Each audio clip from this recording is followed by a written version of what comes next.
y vamos a escuchar la exposición de la palabra de Dios con nuestro pastor.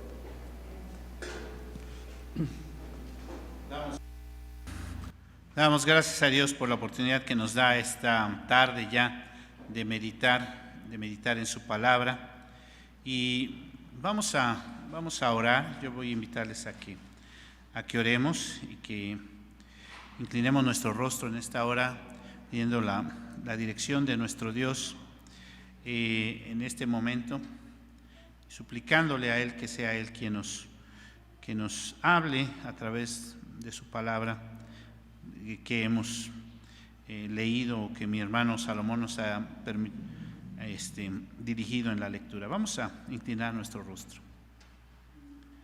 Señor, te damos muchas gracias porque nos permites en esta hora reunirnos, nos permites en esta hora, a través también de estos medios, reunirnos, por los que están aquí en tu casa, por cada uno de los hogares también que está representado a través de esta transmisión en línea. Señor, te rogamos y te suplicamos que tu palabra sea eficaz en los corazones, que tu palabra sea la que nos inquiete a hacer lo que debemos de hacer, Padre Celestial. Nos ponemos en tus manos, Señor. Sabemos que es tu palabra la que obra, es tu palabra la que se manifiesta. Abre mis labios, pero abre también nuestros corazones para estar atentos, para estar dispuestos. Pues te lo pedimos, te lo rogamos en el precioso nombre de Cristo Jesús, nuestro Señor, nuestro Salvador. Amén. Permítanme un segundo porque estoy tratando aquí de...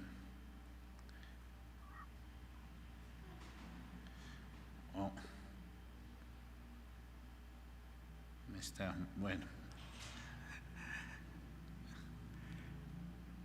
Estamos caminando hacia Semana Santa, lo hemos estado comentando, hemos estado platicando acerca de esto, y también se dice que estamos caminando hacia la pasión de Cristo. ¿Por qué se le llama la pasión de Cristo?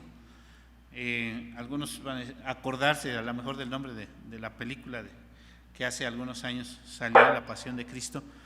¿Pero por qué se le llama la pasión de Cristo? Porque en ese evento, lo que sucedió en esa semana tan especial, Dios nos mostró su gran amor, su gran entrega por cada uno de nosotros, de tal manera que Él estuvo dispuesto a dar todo. Cuando alguien está apasionado por algo, cuando alguien desea, anhela algo, está dispuesto a dar todo. Y el Señor, nuestro Dios, nuestro Señor Jesucristo, a través de esto mostró cómo Él está dispuesto a dar todo por cada uno de nosotros. Y cada vez que reflexionemos sobre esto debemos estar meditando y pensando en esto. Dios estuvo dispuesto a dar todo por cada uno de nosotros. Y hemos estado, como hace un momento lo mencionó mi hermano Salomón, ahí en el boletín hubo ahí una omisión que decía Marcos. Ayer también nuestro hermano Pablito, hermano, ¿dónde está la lectura? Qué bueno que está atento, y que hay hermanos que están atentos a esto. Agradecemos esa parte, porque me imagino que también algunos pues reciben, es el programa, y ya no lo revisan y eso, pero pues la idea es de que vayamos revisando y vayamos viendo qué es lo que vamos a hacer juntos como pueblo de Dios. Y bueno, hemos estado meditando en este evangelio que se llama el Evangelio de Marcos, o tenemos que decir quizá más específicamente el Evangelio de nuestro Señor Jesucristo según San Marcos, ¿verdad? El Evangelio, a veces decimos el Evangelio de Marcos, el Evangelio de Lucas, el Evangelio, y tenemos que quizá ser un poquito más específicos, el Evangelio de nuestro Señor Jesucristo, porque el Evangelio es uno y es el Evangelio de nuestro Señor Jesucristo. Y hemos hablado de la forma o la manera en que cada uno de los evangelistas o cada uno de los escritores sagrados nos presenta la vida o el ministerio de nuestro Señor Jesucristo. Y es correcto decir San Marcos. Algunos como que, somos evangélicos y decimos, como que San Marcos como que suena nos suena luego ya como a iglesia romana, pero no es muy correcto que digamos San Marcos. cada creyente en Jesucristo es santo. Y así nos lo enseña la palabra de Dios. A lo mejor pues no nos sentimos como muy cómodos diciendo, ay, pues yo soy santo, porque decimos, bueno, hay muchos errores todavía en mí. Pero eso es por un mal entendimiento de la palabra, ¿verdad? Porque no entendemos todo lo que representa. Pero la Biblia nos enseña que las iglesias locales, por ejemplo, el apóstol Pablo le escribía a los corintios y decía allá a todos los santos que están allá. Y les escribía a los de Éfeso y les decía a los santos que están allá, ¿no? Por ejemplo, leo Efesios 1, dice: Pablo, apóstol de Jesucristo, por voluntad de Dios, a los santos y fieles en Cristo Jesús que están en Éfeso. Entonces, cada creyente en Jesucristo es un santo. Y cada uno de nosotros estamos también en proceso de santificación. Y cuando decimos que estamos en proceso de santificación, hablamos de nuestra condición, que reconocemos que nos falta mucho como hijos de Dios para alcanzar esa pureza de la que nos habla la santidad, para alcanzar ese estar apartados completamente para Dios.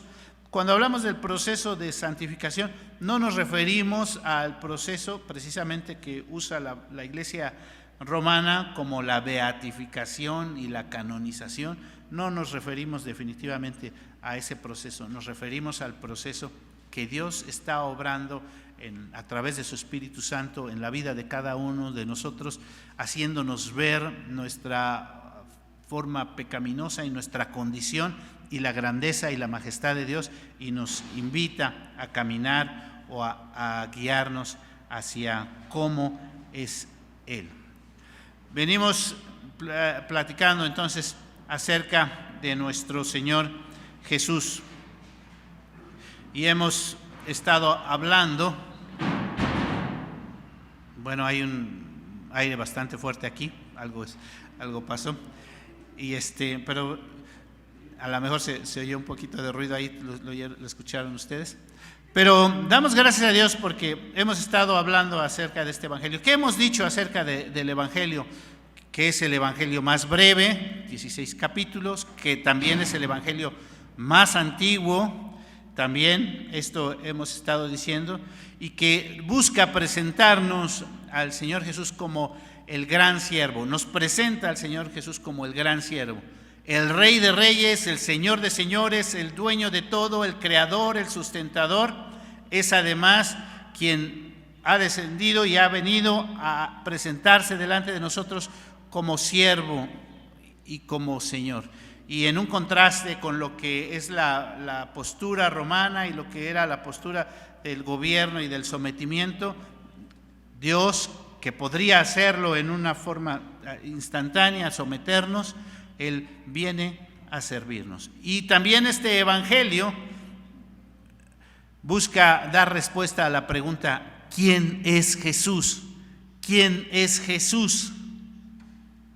Y entonces hemos invitado a que vayamos viendo un poco a poco este Evangelio, y hemos estado hablando aproximadamente 2 capítulos por semana. Les invitamos a que cada uno de nosotros pues hagamos esa lectura de esos 2 capítulos por semana. Y entonces ya la primera semana vimos la predicación del Señor Jesús.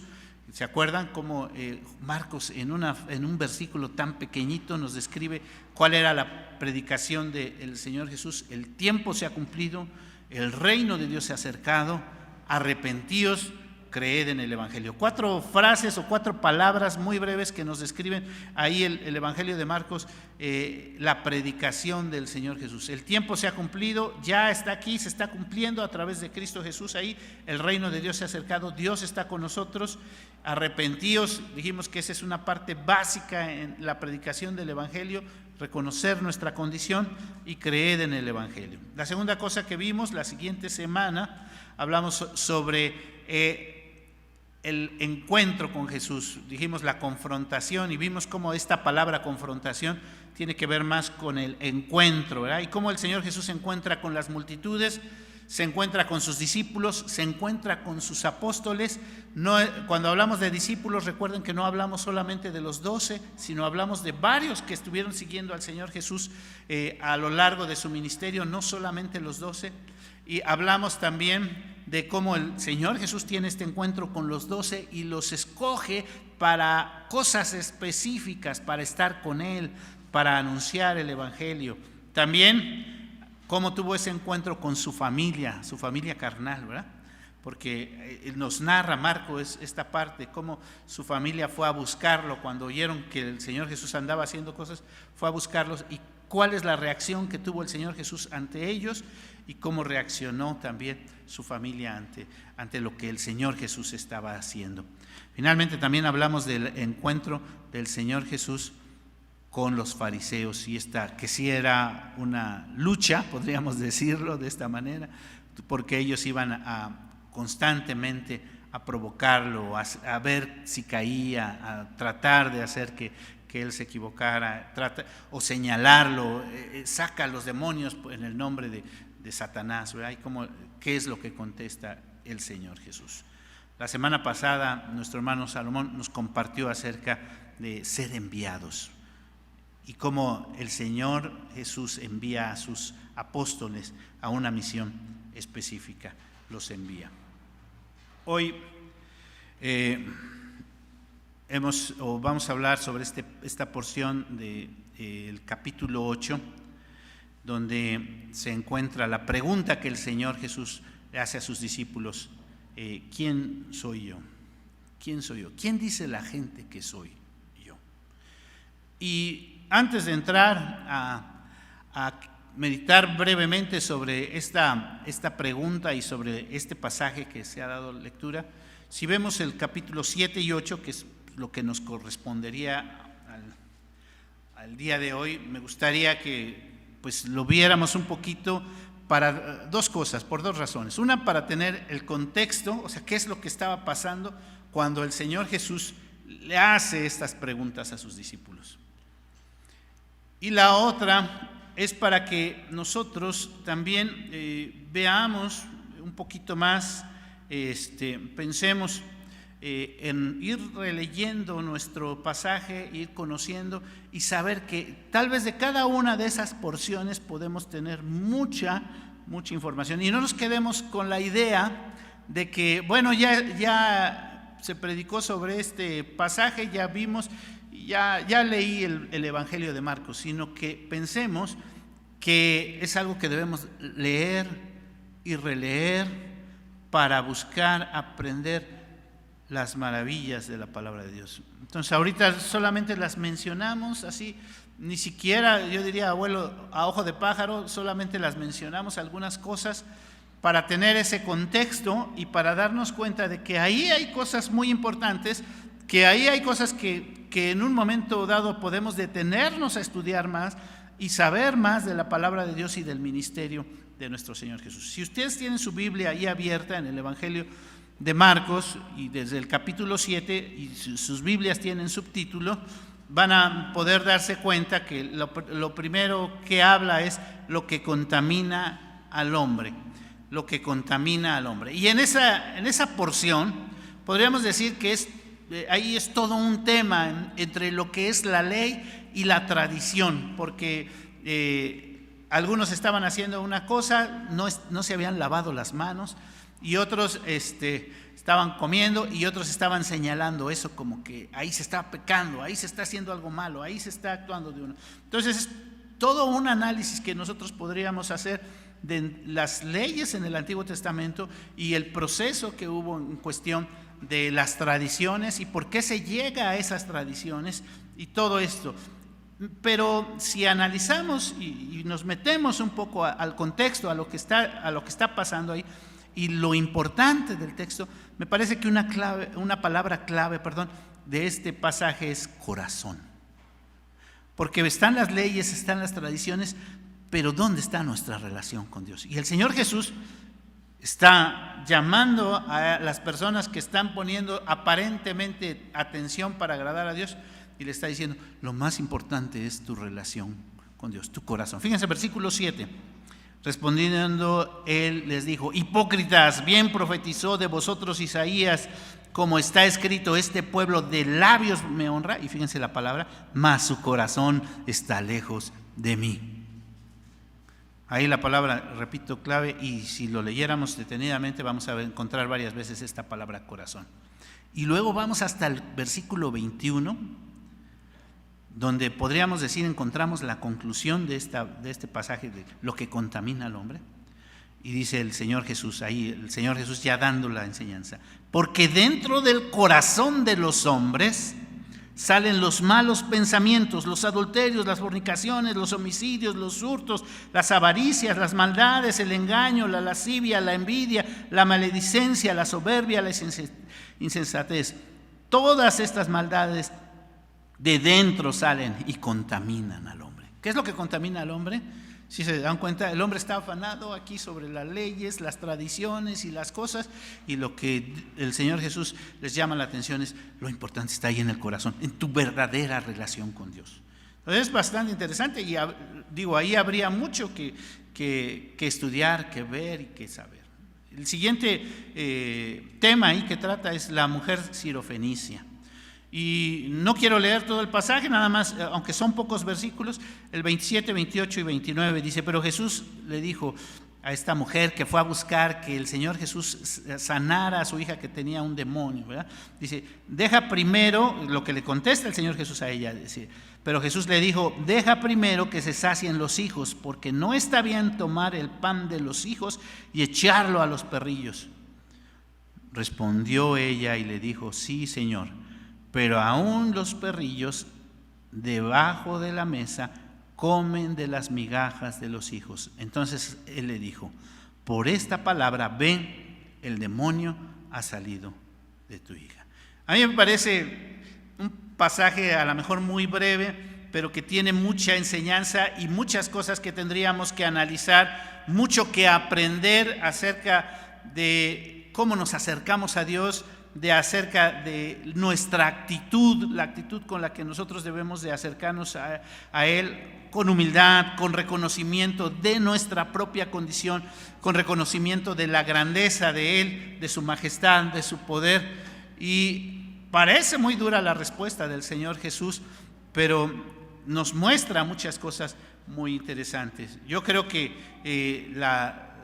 hoy en día, que está muy de moda eso de reclama, decreta, proclama, exígele a Dios, cuando vemos este pasaje vemos mucho de cómo es que nosotros como hijos suyos tenemos que acercarnos a Él.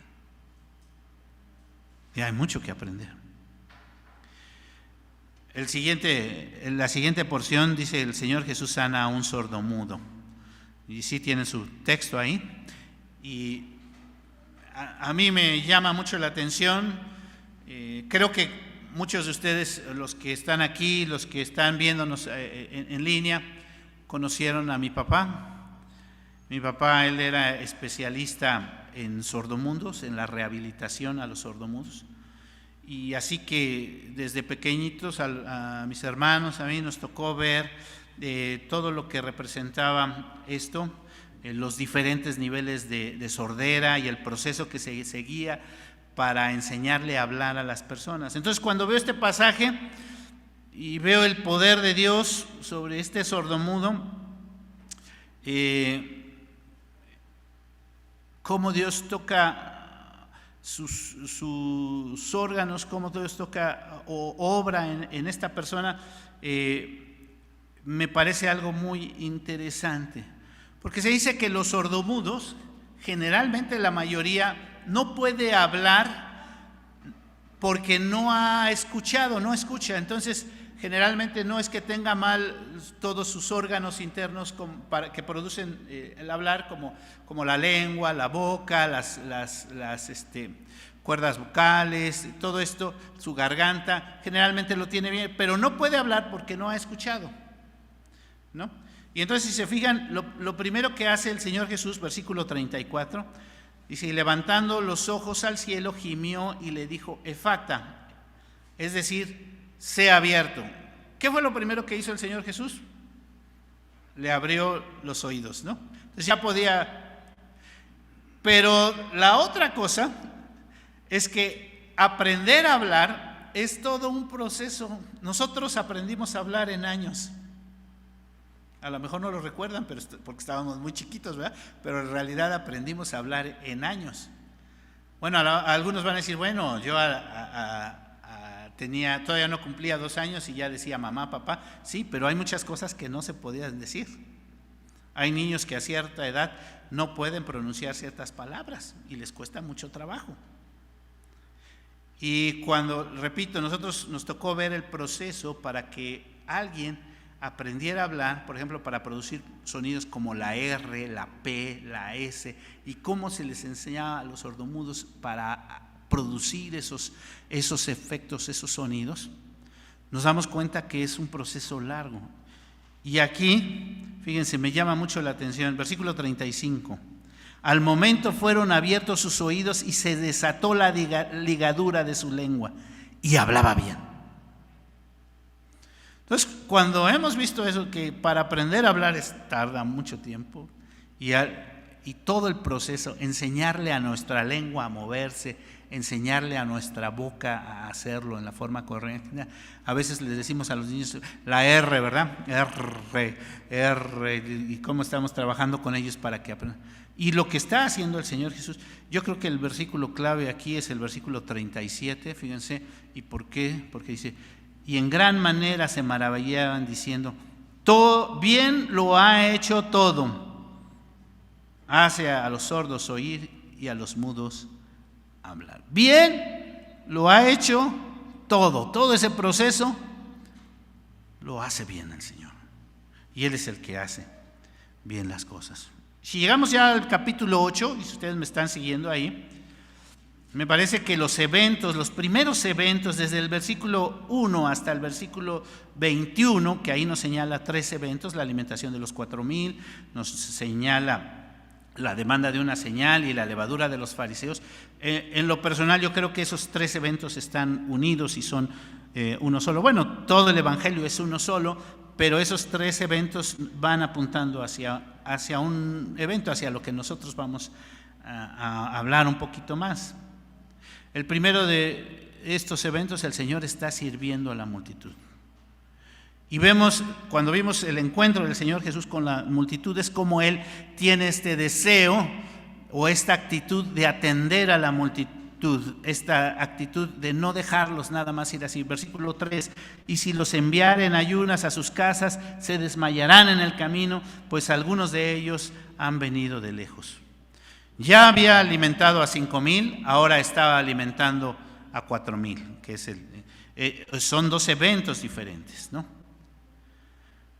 A pesar de todas las cosas que estaba haciendo, fíjense lo que acabamos de ver, sanó al sordomudo, sanó a la endemoniada, y todo el Evangelio de Marcos, cómo nos viene narrando cómo el Señor Jesús está obrando en una forma portentosa, en una forma milagrosa, en una forma soberana sobre todas las cosas. Se presentan aquí estos fariseos para pedirle una señal. Acababa de alimentar a 4,000 y vienen estos fariseos a pedirle una señal. ¿Qué señal querían ver? ¿Qué querían ver? Dice, muéstranos una señal del cielo. Repito, acababan de ver a los endemoniados ser liberados y decían, no, pues los libera por Satanás. Acababan de ver alimentar a los 4,000. ¿Qué señal querían ver? La respuesta del Señor Jesús es que no iban a ver señal. Así definitivamente. Marcos nos dice, no iban a ver señal. Mateo como que ahonda o explica un poquito más, y el Señor Jesús ahí en Mateo les dice que van a ver la señal de Jonás. Voy a leer el pasaje de Mateo, no lo busquen, o si quieren anotarlo, capítulo 16, versículo 1 al 4. Es también donde le demandan señal. Dice de la siguiente manera: vinieron los fariseos y los saduceos para tentarle y le pidieron que les mostrase señal del cielo. Mas él respondiendo les dijo, estoy leyendo ahora en Mateo, cuando anochece decís buen tiempo, porque el cielo tiene arreboles. Y por la mañana dicen, hoy habrá tempestad, porque tiene arreboles el cielo nublado. hipócritas, que sabéis distinguir el aspecto del cielo, mas las señales de los tiempos no podéis. La generación mala y adúltera demanda señal, pero señal no le será dada, sino la señal del profeta Jonás. Y dejándolos, se fue. ¿Sí se fijan como lo que les está explicando ahí el Señor Jesús? Marcos simplemente dice, no les contestó nada. O sea, les dijo que no iban a tener señal. De alguna forma aquí Mateo está diciendo lo mismo. Señal no les será dada, más que la señal de Jonás. ¿Cuál era la señal de Jonás? Y si su Biblia tiene concordancia, tiene referencias, ahí nos manda a Jonás capítulo 3, versículo 4. Y Jonás capítulo 3, versículo 4 dice lo siguiente: comenzó Jonás a entrar por la ciudad, camino de un día, y predicaba diciendo: de aquí a 40 días Nínive será destruida. Y los hombres de Nínive creyeron a Dios y proclamaron ayuno, y se vistieron de cilicio desde el mayor hasta el menor de ellos. ¿Por qué digo que es interesante esto? ¿Cuál es la señal? ¿Cuál es la señal? Fíjense, los fariseos ahí estaban viendo, repito, los milagros que el Señor Jesús estaba haciendo. Hay gente que dice: yo quisiera ver algo milagroso, algo portentoso, y ya entonces podré creer. Pero la Biblia una y otra vez nos enseña que eso no es lo que salva a las personas. A lo mejor si viéramos a un paralítico levantarse y si yo lo veo me voy a convencer y ya sí voy a creer. No, eso no es lo que salva a las personas. Y eso es lo que convence a las personas. ¿Qué convenció a los de Nínive? ¿Vieron señal como esa? No. ¿Qué fue lo que convenció a los de Nínive? La predicación de Jonás. Jonás fue, era un extranjero, alguien que ni conocían, era alguien de un pueblo lejano que a lo mejor ni apreciaban, pero él fue y les predicó y les dijo: Dios va a hacer esto, y creyeron. Y hoy día hay personas que dicen: yo quisiera ver para creer, pero no se les va. Dice el Señor Jesús que la generación mala y adúltera demanda señal, pero señal no se le será dada más que la señal de Jonás, más que la señal de la predicación del Evangelio. ¿Lo quieren creer? Es lo mismo que le dijo Abraham al rico cuando el rico le pidió que Lázaro fuera a predicarle a su familia. Dice: si lo ven, si viene un espíritu, pues van a creer. ¿Y qué le dijo Abraham? A Moisés y a los profetas tienen que le crean. Ahí está la predicación. El Señor Jesús está diciendo. Entonces, la señal a la que se refiere el Señor Jesús es simplemente ese. Y les dije que los tres, falta el tercero, que de ahí están relacionados, que es la última parte, donde la levadura de los fariseos. Fíjense cómo el Señor Jesús dice que iban los discípulos y estaban preocupados porque no llevaban pan. No llevaban pan, acababa de alimentar a 4,000 y ellos habían sido testigos de 5,000, y el Señor Jesús les está hablando de que se cuiden de la levadura de los fariseos. ¿Qué es lo que les está queriendo decir el Señor Jesús? Bueno, la levadura es nosotros hoy la relacionamos con el pan o con la cerveza, ¿verdad? Que eso es en lo que se usa la levadura. Se usa principalmente. ¿Pero qué es la levadura? La levadura son bacterias, la levadura son hongos. Entonces lo que está y lo que produce la levadura es que se corrompa el material. El pan, cuando se infla, lo que está produciendo o lo que se produce es por la levadura, ¿no? Y entonces el Señor Jesús le dice a sus discípulos que se cuiden de los fariseos y de los que son como Herodes. ¿Sí? ¿Qué les está diciendo el Señor Jesús? Versículo 15: mirad, guardaos de la levadura de los fariseos y de la levadura de los ¿qué? De Herodes. Es muy interesante esto porque son los dos extremos. Los legalistas que todo están señalando de la ley y los que no les importa la ley. Los corruptos, los que no les interesa hacer las cosas bien.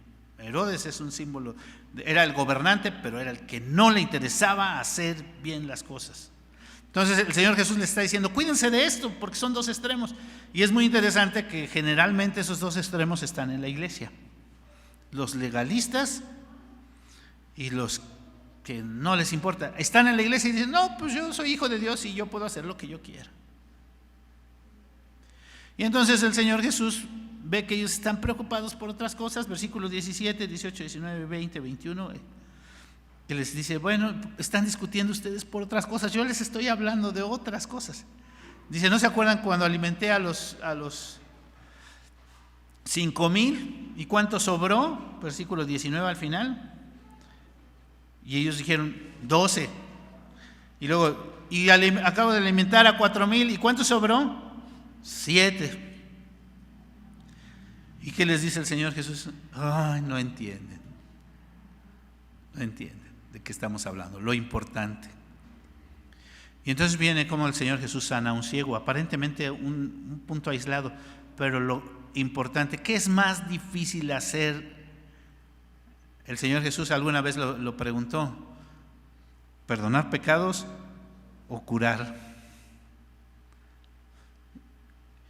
¿Y qué es más difícil hacer ver al ciego? Y si también el Señor Jesús lo dijo, al ciego físico o al ciego espiritual. ¿Qué es más difícil ver? En ese contexto llegamos a nuestro pasaje y entonces en ese contexto de todo lo que está diciendo, ahora Marcos nos presenta cómo el Señor Jesús le pregunta a sus discípulos, ¿quién dice la gente que soy yo? ¿Sí se dan cuenta? O sea, ¿quién dice la gente que soy yo? Y ahí podríamos nosotros también hacer la misma pregunta a cada uno, o salir a la calle, o preguntarle a nuestros familiares, a nuestros compañeros de trabajo, ¿quién es Jesús? ¿Quién dices tú que es Jesús? Y lo más probable es que nos vamos a encontrar infinidad de respuestas. Infinidad de respuestas. ¿Quién dice la gente que soy yo?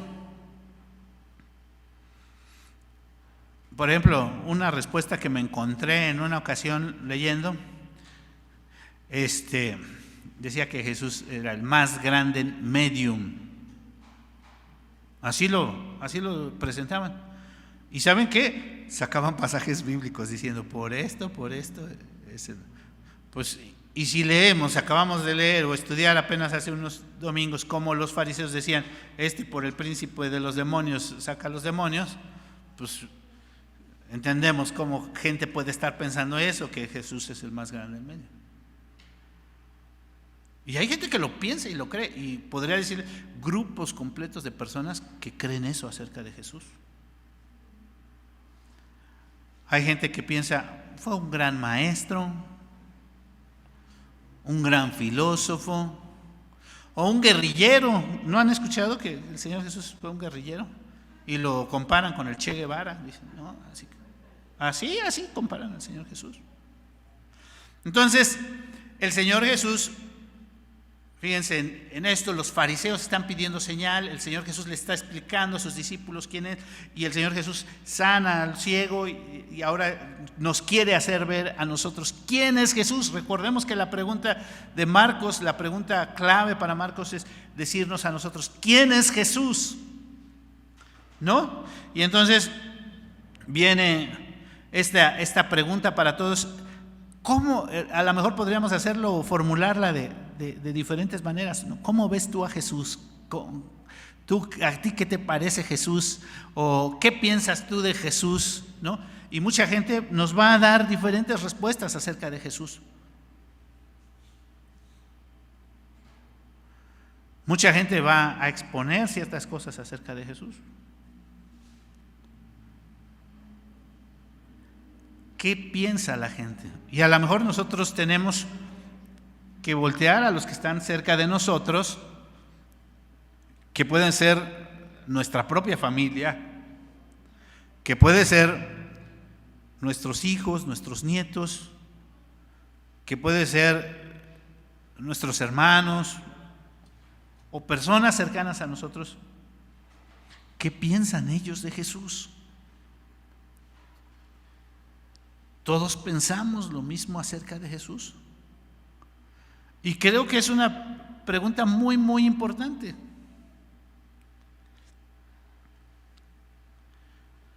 Muchos quieren acercarse y ver las señales y tratan de ver quién es Jesús. Algunos se acercan al templo y tratan de ver, bueno, quién es Jesús. A lo mejor aquí me puede decir o puedo conocer un poco de Jesús. O piensan que ya conocen acerca de Jesús. Algunos cuando se les pregunta acerca de Jesús, a lo mejor nos van a dar todo un detalle acerca de Jesús.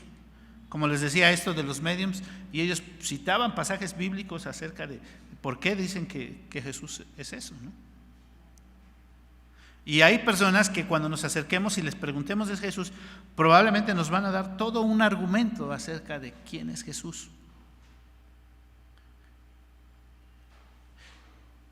Entonces, lo interesante es que la pregunta del Señor Jesús la hace a sus discípulos: ¿quién dice la gente que soy yo? Y nosotros a veces, si queremos llegar a las personas para compartirles de Jesús, tenemos que entender qué piensan las personas acerca de Jesús. ¿Quién es Jesús para las personas? Y entonces viene la pregunta importante, el versículo 29. Entonces les dijo: ¿y vosotros quién decís que soy yo? ¿Y vosotros quién decís que soy yo? Eso es lo que dice la gente de mí, que soy el Che Guevara, o como el Che Guevara, que soy como un gran filósofo, que soy como esto. Pero ¿quién soy yo para ti? Podríamos decirlo de esa manera. O el Señor Jesús le estaba diciendo a los discípulos: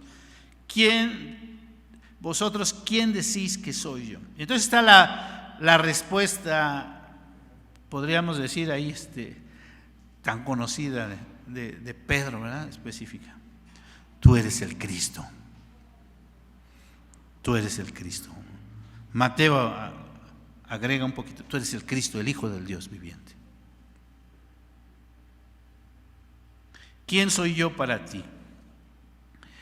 Creo que ahí, en la respuesta de Pedro, si algunos al escucharla ahí nada más, como que dicen: bueno, Jesús es Cristo. Sí, pero no medimos la dimensión de todo lo que realmente representa esa respuesta de Pedro acerca de quién es Jesús.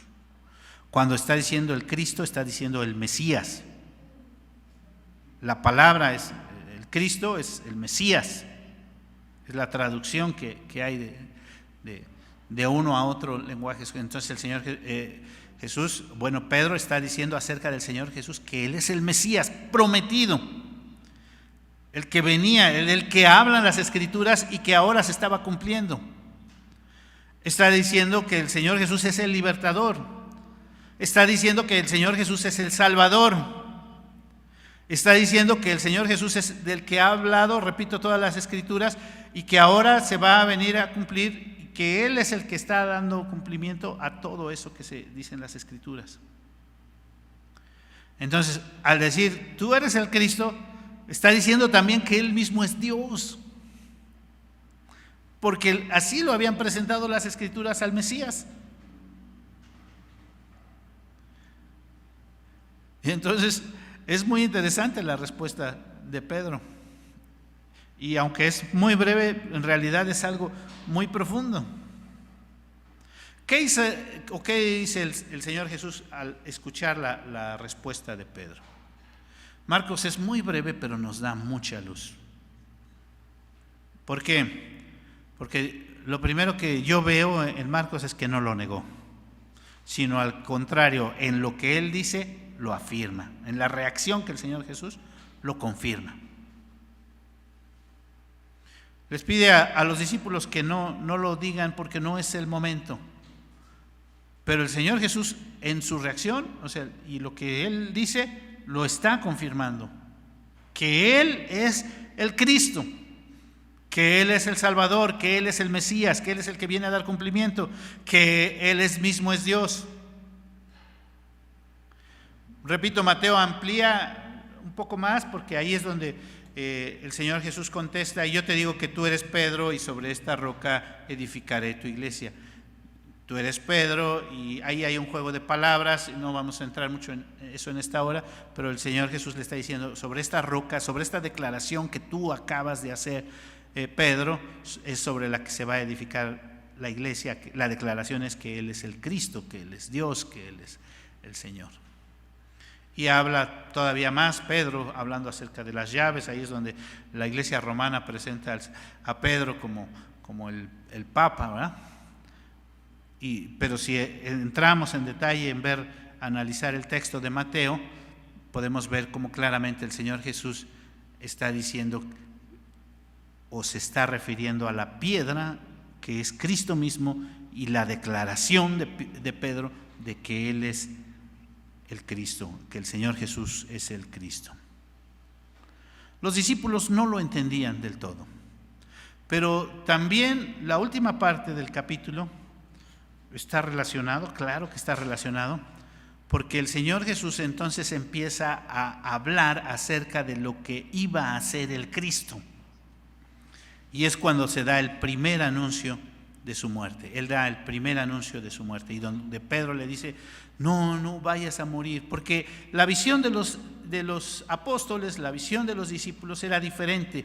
Para ellos el Mesías era algo diferente, y el Señor Jesús entonces: ya dijiste quién soy, Pedro, pero esto representa entonces que tengo que ir a morir, y representa más cosas para nosotros como creyentes. Lo importante aquí es que el Señor tiene bien claro su ministerio, su misión, su tarea, lo que va a realizar, pero ahora también quiere dejarnos bien claro qué es lo que nosotros tenemos que hacer, y es la última parte del capítulo. Versículo 34, ¿están ahí conmigo? Llamando a la gente y a sus discípulos les dijo: si alguno quiere venir en pos de mí, niéguese a sí mismo, tome su cruz y sígame. 3 cosas nada más, ¿verdad? 3 cosas: niéguese a sí mismo, tome su cruz y sígame. ¿Qué es negarse a sí mismo? ¿Qué es que nos neguemos a nosotros mismos? Que mi visión, mi mente, mis sueños, mis expectativas, todo lo que yo soy, todo lo que yo pienso, todo lo que yo creo. Hoy día hemos escuchado mucho esta frase, probablemente ustedes la han escuchado: sé la mejor versión de ti. ¿Sí han escuchado esta? Debemos de ser la mejor versión de nosotros mismos. Y se oye bien padre, perdón, dicen los muchachos, ¿no? Se oye bien padre. Ay, voy a trabajar para ser la mejor versión de mí. Me voy a esforzar en mis estudios, en el ejercicio, en la música, en todo. Voy a ser la mejor versión de mí. Me voy a esforzar para hacer. Suena bonito. Lucha por tus intereses. Lucha porque lo que tú eres vale la pena. Esfuérzate, sé el mejor de ti mismo. En una sociedad de consumo y en una sociedad de competencia, eso es lo mejor. Tú tienes que ser la mejor versión de ti. Nosotros tenemos que ser la versión mejor de nosotros mismos. Pero en Cristo, y lo que el Señor Jesús enseña a sus discípulos es: niégate a ti mismo primero. Bueno. Y suena fuerte. Entonces no se trata de que sea la mejor versión de mí. No, la Biblia dice que seamos como Cristo. Ser como Cristo.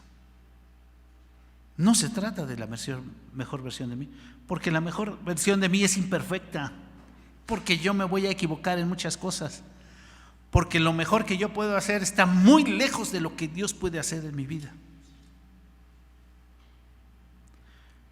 Y el verdadero éxito, si tú lo quieres ver así, y el verdadero lograr algo, está en Cristo. Negarse a sí mismo, tomar la cruz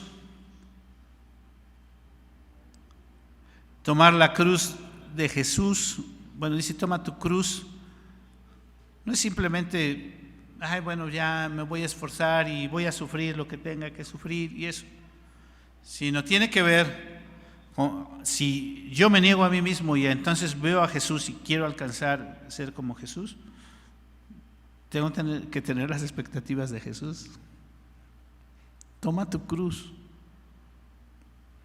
Hay muchas cosas, muchos ejemplos en el aspecto de tomar nuestra cruz, ¿verdad?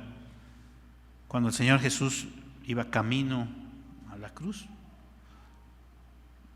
lo que representaba el llevar esa carga, ese sufrimiento que Él llevó y la forma en que lo llevó. Toma tu cruz y sígueme. Y lo que sigue el pasaje viene precedido por un por qué. ¿Sí se fijan? Versículo 35. ¿Por qué? Porque, y todo los versículos que siguen, porque, o sea, entonces, esto que acaba de decir en el versículo 34, niégate a ti mismo, toma tu cruz y sígueme, porque, o sea, esto lo tienes que hacer porque, ¿sí? Que es un porqué de respuesta, no es un porqué de pregunta, ¿verdad? Entonces, cuando damos un porqué de respuesta, estamos explicando la razón por la que se tiene que hacer esto. Entonces el Señor Jesús, tienes que negarte a ti mismo, tomar tu cruz y seguirme, porque, y la respuesta, dos cosas muy, muy importantes. El que quiere salvar su vida, ¿qué? La perderá. Y todo aquel que pierda su vida por causa de mí y del Evangelio, la salvará. Aquí está el contraste. ¿Quién es Jesús para mí? Porque esa es la pregunta. ¿Quién es Jesús para mí? Y Pedro dice, es el Cristo. Y entonces, ¿yo qué digo en cuanto a quién es Jesús para mí? A lo mejor ahorita decimos, es el Cristo. Bueno, entonces el Señor Jesús dice, bueno, el Cristo lo que tiene que hacer es ir a morir. Eso es lo que el Cristo tiene que hacer. Pero entonces, lo que representa para cada uno de nosotros, como sus seguidores y para cada uno, es, niégate a ti mismo, toma tu cruz y sígueme. Porque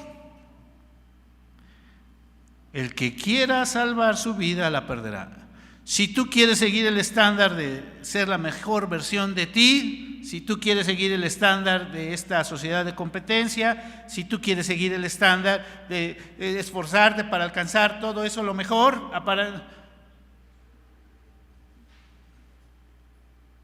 y dices, yo lo voy a alcanzar, lo más probable es que vas, no lo más probable, tengo que decir, ¿verdad? Lo que está diciendo el Señor Jesús, lo que va a pasar es que vas a perder tu vida.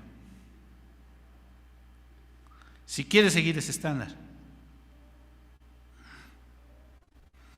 Hace un momento en la clase de escuela de formación estábamos hablando del catecismo mayor, las últimas preguntas del catecismo mayor, ya estamos terminando, estamos viendo el Padre Nuestro y precisamente tocábamos este punto acerca del conformismo, porque es a lo que nos lleva el catecismo, del conformismo, que como cristianos no debemos de ser conformistas, pero debemos tener contentamiento. Como cristianos debemos tener contentamiento, estar dispuestos, contentos, alegres con lo que Dios nos ha dado, pero no debemos de ser conformistas, porque tomar la cruz y seguir a Jesús, eso no es ser conformista, y nos lleva muy lejos a hacer cosas que Dios quiere que hagamos. Y podemos estar con las expectativas, repito, que nosotros nos hemos creado y pensar que eso es lo mejor y que así vamos a alcanzar y que nos vamos a realizar y que vamos a ser los mejores, o podemos seguir a Jesús. El que quiere salvar su vida la perderá, y todo el que pierda su vida por causa de mí la salvará. Tomar la cruz. La invitación en esta hora. ¿Quién es Jesús para ti? ¿Quién es Jesús para ti? ¿Realmente quieres ser un seguidor de Jesús? Realmente, porque eso era lo que estaba presentando.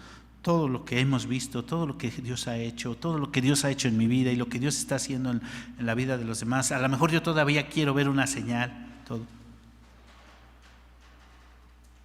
¿Quién es Jesús para ti? ¿Qué estás dispuesto a hacer tú para Jesús?